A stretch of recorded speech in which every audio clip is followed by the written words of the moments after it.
we're looking at how you use smart dentist, smart doctor, smart healthcare to keep a record of competencies for staff members.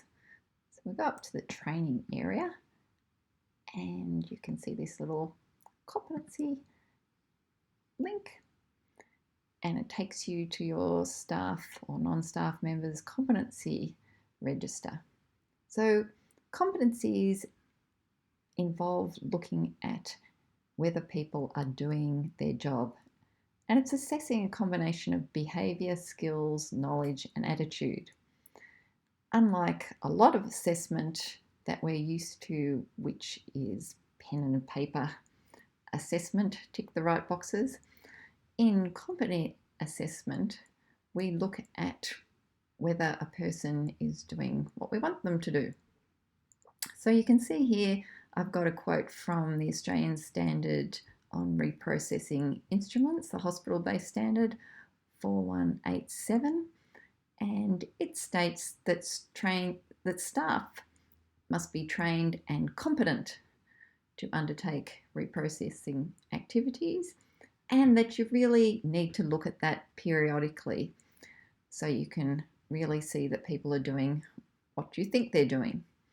And here the Royal Australian College of GPs latest standard number 5 asks practices who are accrediting to check competencies of staff members, and they define it as where a competent person checks by observing others. So it's actually what you really want around the place. You want to know people are doing what they're trained to do. So here we have the logbook that I've just started recording that in my own dental practice, and I'll show you how to add a record of competency recording. And we've got a list of competencies that we're interested in. All of these relate to reprocessing or infection control, and they're based on a list in the College of GPs standard, which I thought was really a sensible list. So they're all things that should be looked at.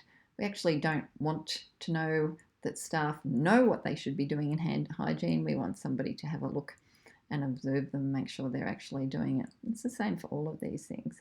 So we might pick cleaning of instruments and put down Glenda and say, well, she's not yet competent.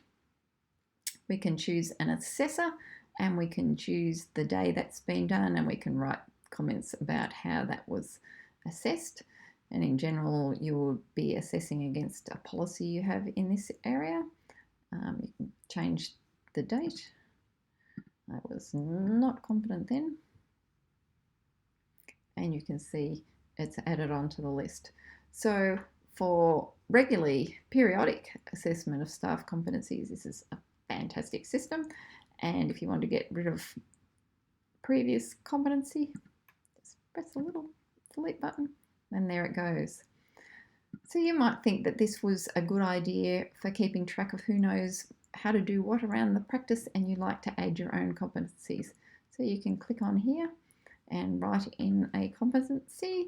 And one thing we're looking at the moment is we've got new reception staff, and I'd like to keep a record of whether they're competent at doing the start of day procedures.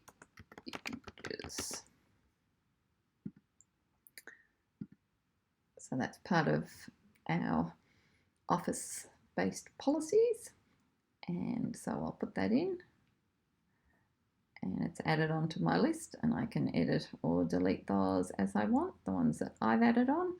And we can go back to training and pick out a staff member, Pam, who does start of day, and I've assessed them. And there we go. She's added onto the list.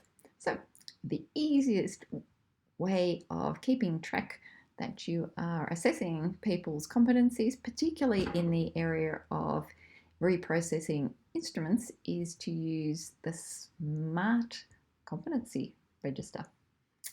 Fantastic.